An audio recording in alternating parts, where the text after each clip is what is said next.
बिस्मिल्लाहिर्रहमानिर्रहीम। आज का न्यूमेरिकल है, numerical number 1.3। Most important numerical अगर पेपर में शॉर्ट या लॉन्ग में इस चैप्टर में से आता है न्यूमेरिकल तो वो यही आता है मोस्टली। ठीक है, तो देखते हैं।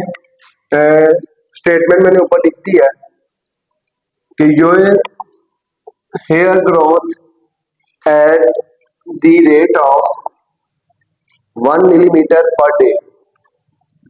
कहते हैं कि आपके जो बाल है ना वो एक दिन में इतने ग्रो करते हैं 1 मिलीमीटर पर डे, एक दिन के अंदर। आपने इसको कन्वर्ट करना है इसके अंदर नैनोमीटर पर सेकंड के अंदर। तो बहुत आसान सा न्यूमेरिकल है, आपको बड़े गौर से समझना है। हमें जो गिवन है वो है हेयर ग्रोथ रेट। जो हेयर ग्रोथ रेट है वो दिया हुआ है 1 मिलीमीटर पर डे, लिखा हुआ है पर डे। और पर डे का मतलब होता है ऐसे लाइन लगा आगे नीचे लिख देना डे, कहते हैं 1 मिलीमीटर पर डे। ठीक है, तो अब आपने इसको कन्वर्ट करना है इसके अंदर नैनोमीटर पर। इसका मतलब ऐसे भी इसका ऐसे भी लिखते हो नैनोमीटर पर सेकेंड। सही है ना, एक ही मतलब है। अब आपने इसको कन्वर्ट कैसे करना है जरा गौर कीजिएगा। 1 मिली, मिली का मतलब होता है 10 की पावर -3। तो उसको लिख देंगे 10 की पावर माइनस मल्टीप्लाई लिख के 1 के साथ। ठीक है ना, और मीटर हमें चाहिए, मीटर चाहिए ना, तो मीटर चेंज है तो एक साइड पे लिख देता हूँ ये वाला मीटर। और नीचे पार का मतलब है ओवर। ये डे, 1 डे जो होता है ना, 1 डे के अंदर होता है, अगर आपको पता हो जो 1 डे होता है, 1 डे एक दिन के अंदर जो है 24 घंटे होते हैं और हर घंटे में 60 मिनट होते हैं और हर मिनट में 60 सेकंड होते हैं। अगर आप इन तीनों को मल्टीप्लाई करेंगे तो आएगा 1 डे होता है वो होता है 86400 सेकंड के, यानी कि 1 डे में 24 मिनट्स घंटे होते हैं, आवर्स होते हैं। हर घंटे में 60 मिनट, फिर हर मिनट में 60 सेकंड। तो वो आपने वैसे भी डायरेक्ट भी याद रखना है कि एक दिन के अंदर जो है ना 86,400 सेकंड होते हैं, ये आपको क्वांटिटी याद होना चाहिए। ठीक है ना, अब हमें पता है कि ये जो एक दिन है 1 डे है, आपको पता है 7 1 लिखा हुआ है। ठीक है ना, ये इसके इक्वल है, तो मैं इसकी जगह क्या लिख दूंगा 86400 सेकंड। क्लियर होगी बात यहाँ तक? यहाँ तक तो इजी हो गया। इसके बाद अब क्वेश्चन आ जाता है हमें साथ नैनो भी चाहिए। क्या चाहिए? और नैनो का मतलब होता है 10 की पावर -9। अपने प्रीफिक्सेस पढ़े हैं ना पीछे, तो अब मैं खुद से यहाँ क्या लिख देता हूँ एन। तो मैं खुद से तो लिख नहीं सकता, तो मैंने एन अगर ऊपर भी लिखा है तो एन मुझे नीचे भी लिखना पड़ेगा, क्योंकि ये तो सेकंड में इधर लिख लेता हूँ एक साइड पे। तो इधर मैं खुद से क्या लिख दूंगा, ऊपर भी लिख दूंगा नीचे भी मैं लगे, अगर काटू वापस वही बन जाएगा। सही है ना, यानी पहले ऐसे लिखा हुआ था ना, ऐसे ये ऐसे लिखा हुआ है पहले, ये 1 मिली की जगह 10 की पावर -3, मीटर की जगह मीटर, और 1 डे की जगह ये 7 है। तो मैं चलो एक स्टेप और ज्यादा कर देता हूँ, 1 × 10 की पावर -3, ये मिली पहले से है, साथ नीचे लिखा हुआ है 86400 ये वाला सेकंड। अगर मैं n से मल्टीप्लाई करता हूँ तो n से क्या करना पड़ेगा, डिवाइड भी। ये मैथ का रूल है। ठीक है ना, अगर आप कोई चीज खुद से लिखते हैं ऊपर तो नीचे डिवाइड भी करो ताकि दोबारा कट के वही बन जाए, ना कि आप ऐसे कर सकते हो और ना ही आप ऐसे कर सकते हो कि नीचे n लिख दो ऊपर नहीं है। तो जो चीज ऊपर लिखेंगे अगर खुद से लिखेंगे नीचे भी ठीक हो गया। ऊपर तो हमें n चाहिए लेकिन नीचे n नहीं चाहिए। तो जो नैनो होता है ना, नैनो का मतलब होता है 10 की पावर माइनस है, जैसे मिली का मतलब होता है 10 की पावर -3। प्रीफिक्सेस में आपने याद किया है, तो नैनो का मतलब होता है 10 की पावर -9। तो इधर तो n लिख दिया, इधर इसकी कीमत लिख दी 10 की पावर -9। अब आप क्या करेंगे, आप सिंपल काम करेंगे, आप कैलकुलेटर पकड़ेंगे और कैलकुलेटर से जस्ट इसको सिंप्लीफाई करेंगे डायरेक्ट। कैसे करेंगे, गौर से 1 और 10 का मतलब होता है एक्सपोनेंट, कितना माइनस है -3, ऐसे करके इक्वल तो पाएंगे। फिर डिवाइड करेंगे किसके साथ, 86400, फिर 10 आ गया, 10 का मतलब एक्सपोनेंट कितना -9। तो डिवाइड करके चेक करेंगे तो आंसर आएगा 11.57। तो आंसर आ गया इसका 11.57 और साथ आ गया नैनोमीटर, नैनोमीटर और नीचे इसको ऐसे भी लिख सकते हैं 11.57 नैनोमीटर और सेकंड ऊपर आगे हो जाएगा पर सेकंड। तो ये हमारा आंसर आ जाएगा हेयर ग्रोथ रेट का।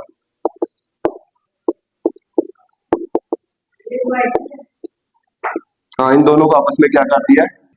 आगे न्यूमेरिकल नंबर 1.4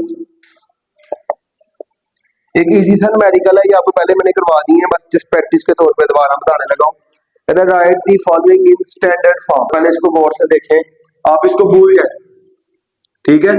पीछे ये रह गया 1 2 और 3, तो ये बनेगा 1.168 इंटू 10 की पावर और साथ लिखा हुआ है 10 की पावर -27। तो याद रखना बेस सेम हो, पावरें क्या हो जाती है, इकट्ठी हो जाती है। तो आ जाएगा ऐसे 3 - 20, तो ये बन जाएगा 1.168 इंटू 10 की पावर -24। ठीक हो गया। दोबारा आप देखिए इसको, इसको भूल जाए और इसको देखें, ये बनेगा 3.2 इंटू 10 की पावर 1 और साथ लिखा हुआ है 10 की पावर 5। तो ये हो जाएगा 3.2 इंटू 10 की पावर 1 प्लस 5, तो कितना हो जाएगा 3.2 इंटू 10 की पावर 6 हो जाएगा। क्लियर है। अगर आप इसके नेक्स्ट को देखें, नेक्स्ट सी को 725 इंटू 10 की पावर -5, उसके बाद है 0.02 इंटू 10 की पावर -8 ये डी। तो इधर देखें जरा, अगर आप गौर से देखेंगे तो हम इसको तो भूल जाएंगे 1 2 7.25 इंटू 10 की पावर 2 और साथ आ गया 10 की पावर -5, तो आ जाएगा 7.25 इंटू 10 की पावर 2 -5, तो आ जाएगा 7.25 इंटू 10 की पावर -3। अब आपको पता है वापस जाना हमने इसमें 1 और 2, तो ये आ जाएगा 2.0 इंटू 10 की पावर -2 और साथ है 10 की पावर -8। फिर आप इसको मजीद सिंप्लीफाई करेंगे तो ये आ जाएगा 10 की पावर -2 और -8, तो ये आ जाएगा 2.0 इंटू 10 की पावर -10। क्लियर है। क्वेश्चन लिखा हुआ है कि which of the following quantities have 3 significant figures. हमने पहले तो बताना है कि सिग्निफिकेंट फिगर्स में कितने हैं, फिर बाद में ये भी पता चल जाएगा 3 किसमें है। तो सिग्निफिकेंट फिगर्स का टॉपिक आपने पढ़ लिया हुआ है और आपको पता है इसमें कितने सिग्निफिकेंट फिगर हैं, 5। तो इसमें सिग्निफिकेंट जो फिगर हैं वो कितने हैं, 5 सिग्निफिकेंट फिगर। ठीक है ना। यूनिट को हम नहीं देखते, पता है ना आपको इस चीज का। अगर आप इसको देखें तो इसके सिग्निफिकेंट फिगर को शॉर्ट फॉर्म में मैं ऐसे लिख रहा हूँ, ठीक है। तो हमें पता है कितने हैं, 3 है, ये वाले 3, इधर वाले 0 काउंट है नहीं करते, तो 3 सिग्निफिकेंट फिगर है। ठीक है। अगर मैं इसकी बात करूं सिग्निफिकेंट फिगर्स की, तो आपको पता है, याद रखना जो 10 की पावर होती है वो सिग्निफिकेंट फिगर में काउंट है नहीं होती। ठीक है, ये बात याद रखना। तो ये क्योंकि काउंट नहीं होगी तो कितने हो गए, 3 हो गए। और सिग्निफिकेंट फिगर इसमें कितने हो गए, 4 होंगे, 1 2 3, क्योंकि मैंने बोला वैशालिया के बाद 0 इधर आ रहा वो काउंट होता है, इधर वाला काउंट है। तो इसमें सिग्निफिकेंट फिगर्स कितने हो गए, 4 हो गए। क्लियर होगी बात मेरी। इसके बाद क्वेश्चन नंबर 1.9 है, उसके अंदर भी और 3 किसमें हुए, सिर्फ इसमें और इसमें 3 है। ठीक है ना। इसके बाद न्यूमेरिकल नंबर 1.9 है, कहता है what are the significant figures in the following. अगला क्वेश्चन भी वही है। ठीक है, दोबारा से 1.9 में वो ए कह रहा है, ए में दिया हुआ है उसने 1.009 मीटर। तो इसमें कितने सिग्निफिकेंट फिगर हैं, 4। ठीक हो गया। इसके बाद बी में वो कह रहा है कि जो सिग्निफिकेंट है हमारे पास 0.00450 किलोग्राम। इसमें कितने हैं, 3 सिग्निफिकेंट फिगर हैं, 3। ठीक हो गया।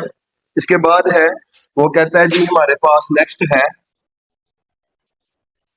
सी, जो है वो है हमारे पास 1.66 इंटू 10 की पावर -27 किलोग्राम। तो आपको पता है इसके अंदर सिग्निफिकेंट फिगर्स कितने हैं, सिग्निफिकेंट जो फिगर्स हैं इसके अंदर वो है 3। ठीक हो गया। और जो आखिरी है उसके अंदर कहा जा रहा है कि हमारे पास है 2001 सेकंड। तो इसमें कितने सिग्निफिकेंट फिगर्स हैं, 4। क्लियर होगी बात मेरी। तो ये बिल्कुल इजी था, आपने टॉपिक ऑलरेडी समझ लिया हुआ था, जस्ट न्यूमेरिकल का रहे हैं। आखिरी न्यूमेरिकल है, कहता है chocolate wrapper is 6.7 centimetre long, यानी इसकी जो लेंथ दी हुई है डाटा लिख रहा हूँ, लेंथ दी हुई है 6.7 सेंटीमीटर। उसके बाद कहता है कि उसकी जो विड्थ है वो है 5.4 सेंटीमीटर और आप उसका एरिया फाइंड करें। क्या फाइंड करें? एरिया फाइंड करें। तो आप उसको सॉल्व करेंगे और आपको पता है फार्मूला जो है एरिया का क्या होता है, ऑलरेडी आपको समझा दिया हुआ है सेकंड लेक्चर के अंदर कि जो एरिया होता है वो होता है लेंथ इनटू विड्थ। क्लियर है? तो जस्ट आपने वैल्यू पुट कर देनी है। लेंथ की वैल्यू है हमारे पास 6.7 सेंटीमीटर और विड्थ की वैल्यू है 7.4। इन दोनों को आप मल्टीप्लाई करेंगे कैलकुलेटर के ऊपर तो आंसर हमारे पास आएगा ऑलमोस्ट 36 सेंटीमीटर का स्क्वायर। तो ये हमारे पास क्या निकल आएगा? वैसे तो एरिया का यूनिट होता है मीटर स्क्वायर, सेंटीमीटर स्क्वायर भी होता है क्योंकि वैसे मीटर में मोस्टली निकालते हैं, ठीक है ना। लेकिन हमारी बुक में, आपकी इस बुक में इस न्यूमेरिकल के अंदर इसमें निकाला हुआ है, इसलिए मैंने सेंटीमीटर स्क्वायर में निकाला, ठीक है। लेकिन नेक्स्ट हम मीटर में निकाला करेंगे आगे जाके, सही है। तो यहाँ तक आपके न्यूमेरिकल कंप्लीट हो गए, ठीक है। ये चैप्टर आपका कंप्लीट है और आपने बड़े अच्छे तरीके से इसको प्रिपेयर कर लेना है।